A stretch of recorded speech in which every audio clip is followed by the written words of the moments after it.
बदल रहा है, सफलता की एक नई कहानी लिख रहा है। अगर भारत की बात करें तो भारत में कई सारी ऐसी कंपनीज हैं जिन्होंने सफलता की ना ही सिर्फ एक नई कहानी लिखी है बल्कि अपने निवेशकों को माला माल भी किया है। BSE यानी बॉम्बे स्टॉक एक्सचेंज की बात करें तो वहां पे 5000 से ज्यादा लिस्टेड कंपनीज हैं, बट उन कंपनियों में कुछ चुनिंदा कंपनीज ही हैं जो हमें आज भी याद हैं और सालों साल उन्होंने सफलता की ना ही सिर्फ एक नई कहानी लिखी है बल्कि अपने निवेशकों को साल दर साल बेहतरीन रिटर्न्स भी दिए हैं। हर कंपनी की एक कहानी होती है और आज इस खास पेशकश में हम उन कहानियों को आपके सामने लेकर आएंगे और जानने की कोशिश करेंगे कि ऐसा खास क्या किया उन कंपनीज ने जिसकी वजह से उनके इन्वेस्टर्स को बेहतरीन रिटर्न्स मिले। हर कहानी का एक सूत्रधार होता है, तो इस कहानी के सूत्रधार बनेंगे ET Now स्वदेश और ET Now के मैनेजिंग एडिटर मिस्टर निकुंज तालमिया। निकुंज, आपका बहुत बहुत स्वागत है और हम इस खास पेशकश जो कि है किस्सा कंपनी का, आपसे उन तमाम कंपनीज के बारे में जानना चाहेंगे जिन्होंने बहुत अच्छे रिटर्न्स दिए हैं और उनके पीछे की सक्सेस स्टोरीज की वो सीक्रेट सॉस कौन सी है और अब आगे की जर्नी आप कैसे देख रहे हैं।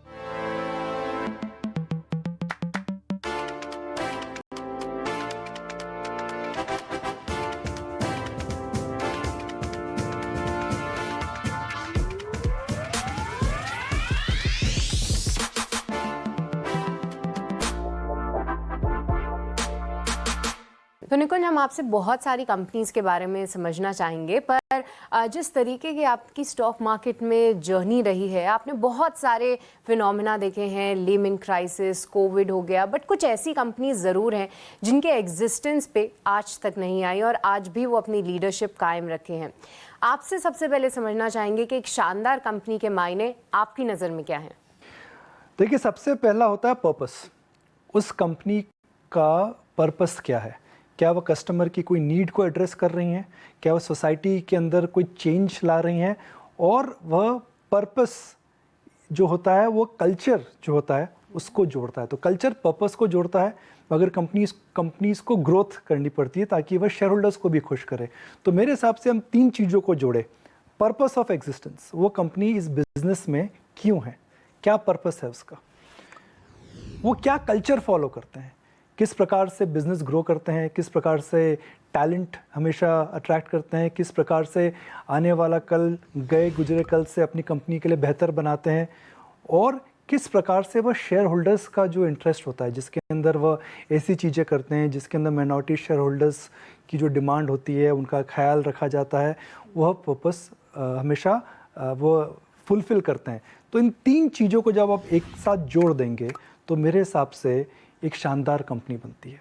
हालांकि 6500 कंपनी हिंदुस्तान के अंदर हैं, मगर आप कुछ कंपनियों को ही भारत की शानदार कंपनियां बोल सकते हैं। और शायद ऐसा होता है सृष्टि, बिकॉज जो डायनेमिक वर्ल्ड में हम रहते हैं, जो आज हमें बड़ा लगता है हो सकता है कल वो एकदम नीड बेस्ड नहीं हो। जो आज छोटा लगता है हो सकता है कल उसकी नीड बहुत ज़्यादा आ जाए। हम IT कंपनी की बात करते हैं उदाहरण के तौर पे। जब मैंने अपना करियर चालू करा था तो Y2K इम्प्लीमेंट हो रहा था। Y2K ये था जी, आप एक सेंचुरी बदल रहे थे 1999 से 2000 में। उस समय Y2K का एक बहुत बड़ा बिजनेस आया था, इसलिए इंडियन IT कंपनीज़ की बर्थ हुई। मगर उसके बाद भी इंडियन IT कंपनीज़ जो हैं, सब कंपनीज़ बड़ी नहीं हुई, मगर जो कंपनियां बड़ी हुई वो इतनी बड़ी हो चुकी हैं कि वह एकदम अब आसमान तक पहुंच चुकी हैं, क्योंकि वह इवॉल्व करा। उन्होंने अपने आप को Y2K से वह मेन फ्रेम में आए, मेन फ्रेम से वह एंटरप्राइज में आए, एंटरप्राइज से वह स्मैक में आए, स्मैक के बाद अब डिजिटल में आए। तो evolution, learning, purpose, taking care of customer satisfaction, becoming relevant to the need of the future and also taking care of shareholder, यह चीज़ें जब आप साथ लाते हैं तो एक शानदार कंपनी होती है। हिंदुस्तान के अंदर बहुत शानदार कंपनियां हैं, मगर कुछ शानदार कंपनियों की अगर हम बात करें, HDFC bank, Sundaram finance, Indigo, D-Mart, Bajaj finance, Asian paints, ये लिस्ट लंबी नहीं है। ये जो लिस्ट है ये बहुत छोटी लिस्ट है, और शायद एक अननोन को अनफर्गेटेबल जो कंपनी होती हैं वह मेरे हिसाब से उसमें सबसे इम्पोर्टेंस होती है मैनेजमेंट का विजन, ईमानदारी से चलना, शॉर्टकट ना लेना, लंबी रेस के लिए रेडी होना और कहीं भी अपने एथिक्स को लेकर के कॉम्प्रोमाइज़ ना करना. For companies which follow a culture which have a purpose, I think they are built to last. ठीक है निकुंज, आपने छोटी लिस्ट ही सही बट उन कंपनीज के बारे में हमें बताया जो कि अभी तो अपने निवेशकों को भी उन्होंने बेहतरीन रिटर्न्स दिए हैं, बट इन सभी कंपनीज के बारे में एक एक एपिसोड में हम आपसे समझना चाहेंगे कि क्या ऐसा खास किया उन्होंने. पर आज हम शुरुआत करते हैं इंडिगो से, क्योंकि हम अब जिन इन्वेस्टर्स की बात कर रहे हैं उनके रिटर्न्स ऑलरेडी आसमान छू चुके हैं.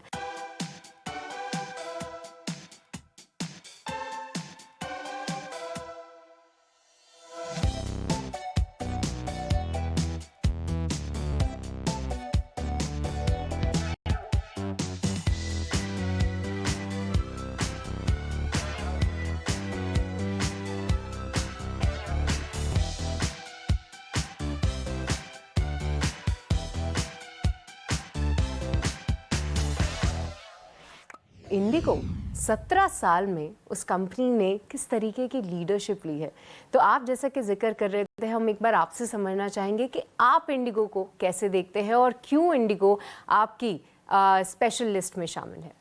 सो श्री, जो एयरलाइन सेक्टर है एक बड़ा टफ सेक्टर है, लोकली और ग्लोबली बहुत टफ सेक्टर है. इस सेक्टर के अंदर उड़ान सब भरते हैं, मगर जो क्रैश लैंडिंग होती है वह भी बहुत ज़्यादा होती है.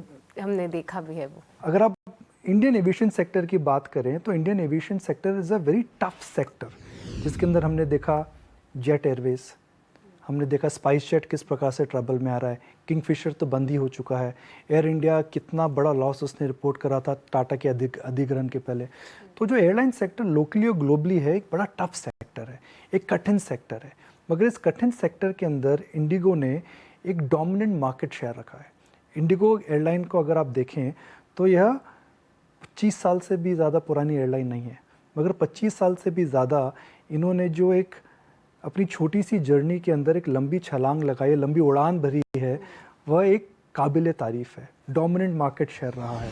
इन्होंने the rules of the airline sector को रीडिफाइन करा है. इन्होंने दिखा दिया दैट एक इंडियन एयरलाइन सेक्टर जो एक रेगुलेटेड सेक्टर है, जहाँ पर छोटी छोटी चीज़ों का ध्यान रख करके इन्होंने बड़ा क्या करा है. तो इन्होंने कुछ बड़े बुनियादी चेंजेस नहीं करे हैं, मगर इन्होंने जो चेंजेस करे हैं उसका इम्पैक्ट इतना ज़्यादा आया है that they are now a case study that how can a company which in a sense was not backed by a large corporate house, two very unknown and new promoters, they have created magic and they've built a brand जो आने वाली generations कई पीढ़ियों तक याद रखेंगी. So I have the highest regard for Indigo because एक ये tough sector है, एक volatile sector है, इसके अंदर बैंक्रप्सी ज़्यादा होती हैं, इसके अंदर ग्लोबल फैक्टर्स खासकर के क्रूड और कोविड जैसे इवेंट्स जो आपके कंट्रोल में उसकी मार पड़ती है, उसके बावजूद भी इंडिगो टिका हुआ है, खड़ा हुआ है, डोमिनेंट मार्केट शेयर उसका, और उसे शेयर होल्डर्स को का भी हमेशा ध्यान रखा है. पर निकुंज, अगर अभी की हम बात करें तो हालांकि अभी कई सारे प्लेयर्स आ गए हैं जहाँ पे अगर मुझे कोई टिकट बुक करनी है तो मैं शायद कॉस्ट पे ध्यान दूंगी कि जो भी सस्ती एयरलाइन मेरे टाइमिंग को मैच कर रही है मैं उसमें टिकट कराना पसंद करूंगी. पर जब इंडिगो की शुरुआत हुई तो इंडिगो ने ऐसी कौन सी चीज़ अपने कस्टमर्स को जो नहीं मिल रही थी वो उन्होंने स्पॉट किया, और उसके बाद क्या उनकी मार्केट स्ट्रैटेजी रही, क्योंकि आप अभी जिक्र कर रहे थे जो कंज्यूमर्स के लिए काम करे, तो इंडिगो की कंज्यूमर सेंट्रिक स्ट्रैटेजी पे आपका क्या विश्लेषण है? तो सृष्टि, एयरलाइन सेक्टर जो है वह एक हाई इन्वेस्टमेंट सेक्टर है. आपको जब जहाज़ खरीदना है, जब जहाज़ चलाना है, उसके अंदर फ्यूल भरना है, आपको रेगुलेटरी चार्जेस देने पड़ते हैं, लैंडिंग के चार्जेस और एयरपोर्ट के चार्जेस देने पड़ते हैं. This is a high capital investment sector. तो इंडिगो ने सबसे पहले क्या करा, इन्होंने एयरक्राफ्ट लीज बैक की जो स्ट्रैटेजी फॉलो करी थी, इन्होंने सबसे पहले जाकर के एयरबस में इन्वेस्ट करा. एक समय था जब एयरबस, क्योंकि उस समय कुछ दुर्घटनाएं हो चुकी थी, एयरबस का ब्रांड थोड़ा सा नेगेटिव हो चुका था, परसेप्शन उसकी नेगेटिव हो चुकी थी. उन्होंने जाकर के एयरबस की पूरी फ्लीट ली, एयरबस की फ्लीट ली, बोइंग की फ्लीट नहीं ली. दुनिया में दो बड़ी एयरलाइंस हैं मैन्युफैक्चरर्स, बोइंग और एयरबस. क्योंकि उस समय कुछ अनफॉर्चुनेट इंसिडेंट्स हुए थे एयरबस को लेकर के, एयरबस उस समय बोइंग को मार्केट शेयर लूज़ कर रहा था. तो इन्होंने एयरबस से एक बड़े फैट डिस्काउंट पे एक बड़ी फ्लीट ली, जिससे उनको काफ़ी बड़ा डिस्काउंट मिला। उसको इन्होंने लीज बैक करा। लीज बैक करने से इनकी बैलेंस शीट में पैसे आ गए। एक प्रकार का नया इनोवेशन था। इन्होंने फ्लीट्स ओन नहीं करी एयरक्राफ्ट की, इन्होंने लीज बैक करी। फिर इन्होंने जाना कि भाई इंडियन कस्टमर प्राइस सेंसिटिव है, बहुत प्राइस सेंसिटिव कस्टमर है, तो इन्होंने प्राइसिंग में हमेशा अपने आप को लो कॉस्ट एयरलाइन बोला। No frill airline but a low cost airline and a airline which give you a promise of on time. देखिए अभी भी हिंदुस्तान के अंदर ऑन टाइम जो हम कहते हैं ना, भाई समय पर आ जाना, समय पे हमें पहुंचा देना, यह मैटर करता है, इसका हम प्रीमियम देते हैं। तो इन्होंने हमेशा एक पंक्चुअलिटी, शेड्यूलिंग और एक ऑन टाइम का जो कमिटमेंट था वो इन्होंने हमेशा हमेशा पूरा रखा। तो हालांकि अपने आप को लो कॉस्ट बोलते थे, मगर इन्होंने समझदारी से जिस प्रकार की टिकट प्राइसिंग करी थी, वो टिकट प्राइसिंग लो कॉस्ट से थोड़ी सी ज़्यादा थी और जो प्रीमियर थी उससे थोड़ी सी कम थी। तो उसकी वजह से, क्योंकि कस्टमर इनकी ऑन टाइम सर्विस को लेकर के इतना खुश था कि वह एक प्रीमियम इनको देता रहा। बड़े कॉस्ट कॉन्शियस हैं इंडिगो वाले। आपको अगर गर्म चाय लेनी है आपको पैसे देने पड़ते हैं, अगर आपको ठंडा कोक लेना है तो उसके पैसे देने पड़ते हैं। इन्होंने फ्री मील्स नहीं रखी, इन्होंने फ्री फिल्स नहीं रखे। आप सीट पर बैठे हैं, टीवी नहीं मिलता है, पर एडवर्टाइजिंग का बोर्ड लगा रहता है। बिल्कुल। तो जहाँ जहाँ पर ये कॉस्ट बचा सकते थे, इन्होंने कॉस्ट बचाई। एक इनोवेशन इन्होंने और करा, वह इन्होंने अपनी जो फ्लीट है, अपनी फ्लीट को लेकर के इन्होंने एक ऑपरेटिंग लेवरेज बनाई, which is that for the longest time they only had Airbus. तो आपके पास एयरबस की फ्लीट है तो आपकी ट्रेनिंग सस्ती होती थी, आपका क्रू ट्रेंड रहता था, आपको पायलट ट्रेनिंग में इन्वेस्ट नहीं करना पड़ता था। क्योंकि एयरबस एयरलाइन के अंदर, सृष्टि जी अगर आपके कोई पायलट मित्र हैं तो आपको बताएंगे, जी मैं हमेशा ही पढ़ता रहता हूँ। You know my wife has some good friends who are pilots and whenever I meet them they tell me, भाई हम अभी भी पढ़ रहे हैं। भाई 40 साल के हो गए, कब तक पढ़ते रहोगे? बोला पायलट बने। तो एग्जाम्स उनको एग्जैक्टली टेक्नोलॉजी चेंज होती रहती है। तो अगर आपके पास एक फ्लीट है जो कि एयरबस में ट्रेंड है, तो उसकी ट्रेनिंग कॉस्ट कम होती है। ओके। एयरबस की मेंटेनेंस अगर आपके पास एक ही है तो आपको एक लाइन ऑफ मेंटेनेंस है। आपके लैंडिंग गियर और जो स्पेयर पार्ट्स होते हैं वह एक ही आते हैं, बल्क में ले सकते हैं। तो इन्होंने अननेसेसरी डाइवर्सिफिकेशन नहीं करा, कस्टमर पे फोकस करा, दिखावा नहीं करा, स्पीड की वजह से प्रीमियम लिया। और सबसे इम्पॉर्टेंट, अगर आप इंडिगो एयरलाइन से आप निकल रहे थे तो you are greeted with a smile, even though you are paying for a warm cup of coffee, you are given that coffee with a thank you and a please. तो customer का mind share उन्होंने बहुत अच्छे तरीके से जीता। Flight साफ़ सुथरी रहती हैं, अच्छा एक्सपीरियंस रहता है, और कुल मिलाकर के IndiGo I think was able to really get a lot of market share from the customer. Okay, तो आपने कई सारे पॉइंट्स इसमें हाईलाइट किए कि इंडिगो की सक्सेस सॉस हम किसे कहेंगे। पहला lease back model, consumer centric approach, और साथ ही अगर हम बात करें तो जिस तरीके की वो सर्विसेज दे रहे थे, कस्टमर्स किस तरीके की उसको प्राइसिंग पे करना पसंद करते थे, उस पर भी हमने चर्चा की। पर निकुंज अगर हम देखें तो लगभग 60% market share already Indigo hold करती है। पर यहाँ से, क्योंकि अब अगर हम देखें तो एविएशन सेक्टर में कई सारे प्लेयर्स ऑलरेडी आ चुके हैं, टाटाज ने कम बैक किया है, साथ ही हमारे पास अकासा है। तो अभी भी इंडिगो का जो दबदबा है वो किस लिए बना हुआ है, और ऐसा क्या अभी इंडिगो में आपको दिखता है कि आगे की जर्नी कैसे वो उड़ान भर पाएगी? देखिए, एक ज़माना था जहाँ पर एयर ट्रैवल जो थी, it was only dominated by rich people, it was called as a luxury travel. Today I think air travel is very common. तो एयर ट्रैवल जो एक प्रकार से लग्जरी एक्सपीरियंस होता था या नीड बेस्ड और जो नीड बेस्ड एक्सपीरियंस होता था, I think now today has become a necessity and a normal mode of travel. तो एयर ट्रैवल को लेकर के I think the market size has increased. Second, the connectivity has increased. छोटे छोटे शहरों पे एयरपोर्ट्स बन रहे हैं।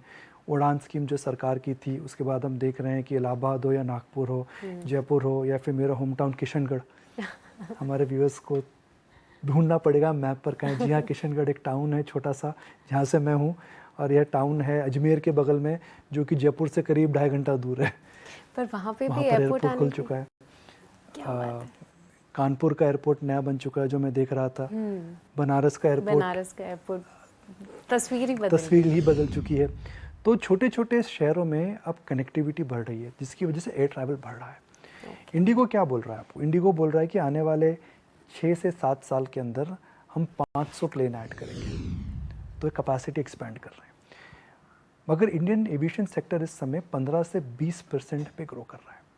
तो size of the opportunity is very large because air travel has now become essential part of our life. What was the luxury experience has now become an essential part of life. Example मैं देता हूँ, जब मैं छोटा था तो हमारे school के अंदर कंप्यूटर आया था। एक रूम में कंप्यूटर था, कंप्यूटर को एसी में रखा जाता था और हम जूते उतार करके क्लासरूम में जाते थे ताकि कंप्यूटर गंदा ना हो। जब लैपटॉप आया था तो पूरे मोहल्ले के अंदर पहला लैपटॉप आया था। जब पुराने ज़माने में कार आती थी तो सबको पता लगता नई गाड़ी आई है कि ये गाड़ी किसकी है। अब हमारे ऑफिस में हम सब लैपटॉप पे काम करते हैं। तो उसी प्रकार से एयर ट्रैवल है। पहली बार जब मैंने एयर ट्रैवल करी थी तो बड़े फेमस हुए थे फैमिली के अंदर, जी प्लेन में जाकर आए हैं। मगर अब ऐसा नहीं है। I think it has become essential part of our daily lifes. तीसरा मेरा ये मानना है कि टाटा इस समय एक्सपैंड करेंगे, मगर जो कैपेसिटी उनकी आने वाली है उसमें 3 से 4 साल की देरी है। Akasa is too small, GoAir खटाई में है, Spice is not going through an excellent time, balance sheet को लेकर के वहाँ पर इश्यूज़ हैं। तो एविएशन सेक्टर के अंदर हालांकि Tata will be a very formidable and a very well respected player, और डायनामिक्स चेंज करेंगे, मगर एयरक्राफ्ट्स को लेकर के इस समय शॉर्टेज है। और जो हमें समझ में आ रहा है, जो एयरक्राफ्ट की डिलीवरी होगी वह 2 से 3 साल बाद ही होगी। इंडिगो भी 2 से 3 साल बाद ही होगी, क्योंकि एयर इंडिया की फ़्लाइट पुरानी है। एयर इंडिया इटसेल्फ लॉस में था तो उन्होंने अपग्रेड नहीं करा है। वहाँ पर पूरा का पूरा क्रू रैशनलाइज हो रहा है। टाटा विस्तारा एयर एशिया को लेकर एक समूह बना रहे हैं, तो वो वर्क इन प्रोग्रेस है। वहाँ पे 2 से 3 साल के हम बड़ा परिवर्तन देखेंगे। मुझे ये नहीं लगता है कि एग्जिस्टिंग एयरलाइन में किसी में दम है कि वो बड़ा हो सकती है। तो इंडिगो का जो मार्केट शेयर है वो मुझे लगता है कि अभी खतरे में नहीं है। It's a very well run company. It's a company where essentially the balance sheet issue is not there. इन्होंने जिस प्रकार से कोविड, जिस चीज़ पे फोकस करिएगा, कोविड के समय में अच्छी अच्छी कंपनीज बैंकरप्ट हो गई थी। और हम जानते हैं कि ग्लोबल एक्सपीरियंस क्या रहा है। 6 महीने तक आपका प्लेन नहीं उड़ा तो ऑब्वियसली बैंकरप्सी हो जाएगी। और उसके 2 साल पहले क्रूड के दाम में उछाल आ रहा था। तो this is a very tough sector to be in. मगर इस समय अपनी बैलेंस शीट को संभाल के रखना, आई थिंक इंडिगो ने काबिल तारीफ़ का काम करा है। ओके, तो निकुंज, हमने बहुत सारी चीज़ें जानी इंडिगो के बारे में, कहाँ पे वो अभी स्टैंड करते हैं, आगे की जर्नी आप इनकी कैसे देखते हैं, और साथ ही बहुत इंटरेस्टिंग था ये जानना कि कैसे sale and lease back model, कैसे उन्होंने अपनी फ्लीट मैनेज की और कस्टमर्स के लिए वो अप्रोच वो कैसे लेकर आए। पर निकुंज, अब सबसे अहम सवाल, और शायद बहुत सारे हमारे दर्शक इसका वेट भी कर रहे होंगे, कि अगर शेयर प्राइस को देखें, ऑलरेडी उसने ज़बरदस्त रिटर्न्स दिया है। मैं देख रही थी पिछले 10 साल से हर साल 15-16% के रिटर्न्स दिए हैं। बट यहाँ पे जब Indigo all time high levels के आसपास ऑलरेडी ट्रेड कर रहा है, क्या करना चाहिए? Will that still be a buy? देखिए, ग्लोबल एक्सपीरियंस एयरलाइंस का अगर आप लॉन्ग टर्म ट्रेंड देखें तो अच्छे अच्छे इन्वेस्टर्स ने इसमें पैसा गंवाया ज़्यादा है। भले वॉरेन बफेट साहब हो या चार्ली मंजर साहब हो, airlines is a tough sector where lot of money has not been made. और शायद इसका प्रमुख कारण ये रहा है, इस सेक्टर के अंदर थोड़ी हमेशा वॉलेटिलिटी एक्सटर्नल फैक्टर्स की वजह से ज़्यादा रही है। क्रूड, अब सरकार की अगर आप जीएसटी एटीएफ को लेकर के नीतियाँ देखें, या फिर आप देखिए किस प्रकार से इस सेक्टर के अंदर अंधाधुंध कंपटीशन रहा है, जहाँ पे वीक प्लेयर्स आए थे, इन्होंने डिस्ट्रप्टिव चीज़ें करी हैं और which frankly made no sense. Kingfisher airline आई थी, they were running airline in loss and they were disturbing the market price. तो इस सेक्टर के अंदर हम हमेशा देखते हैं कि कुछ ना कुछ ऊंच नीच आती रहती है। तो इंडिगो के स्टॉक के बारे में अगर अब स्पेसिफिक पूछनी है तो इसके अंदर मैं नियर टर्म और लॉन्ग टर्म दोनों बता सकता हूँ जो हमें पता है। इसके अंदर हमें पता है कि एक प्रमोटर इस समय अपनी एग्जिस्टिंग होल्डिंग कम कर रहे हैं। तो क्योंकि एक प्रमोटर इस समय अपनी, गंगवाल साहब अपनी होल्डिंग इस समय कम कर रहे हैं, तो वो शॉर्ट टर्म में स्टॉक का ओवरहैंग रहेगा। सेकेंड, यह अब इंटरनेशनल जा रही है इंडिगो। कुछ ही साल पहले इन्होंने शॉर्ट डिस्टेंस इंटरनेशनल ट्रैवल चालू करा था, इन्होंने वाइड बॉडी एयरक्राफ्ट्स ऑर्डर करे हैं, इन्होंने बोइंग की फ्लीट भी ऑर्डर करी है। तो जो इनका एक यूएसपी था कि एयरबस और लॉन्ग ड्यूरेशन फ्लाइट में हमें नहीं जाना है, हम अननेसेसरी कमिटमेंट, हम अननेसेसरी अपनी एनर्जी ऐसी चीज़ में वेस्ट नहीं करेंगे जहाँ पर हमें समझ नहीं है। तो अब वो शायद वो एक्सपैंड कर रहे हैं। तो ये एक्सपेंशन कैसे होगा ये समय बताएगा। तीसरा, क्रूड। किसी को नहीं पता। जब क्रूड के बारे में लोग मुझे बोलते हैं, मैं कभी ऊपर देखता हूँ, कभी नीचे देखता हूँ, कभी यूँ देखता हूँ, कभी यूँ देखता हूँ, समझ नहीं आता है। Crude is 35% of the total cost of the airline industry. चौथा, अगर आप देखें तो इंडिया के अंदर ETF को लेकर के या फिर जो GST रेट्स हैं, हर स्टेट में अलग रेट्स हैं। आई थिंक उसमें रैशनलाइजेशन होना चाहिए। कुछ चेंजेस आते हैं क्या? तो यह स्टॉक अभी सस्ता नहीं है, मगर वो 3-4-5 साल की अगर एविएशन सेक्टर की बात करता है तो मुझे लगता है that the stock should out perform.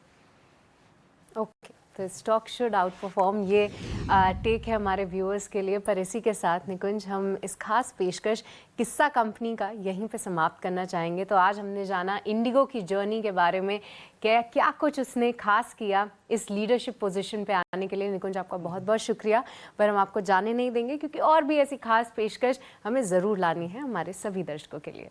नमस्कार।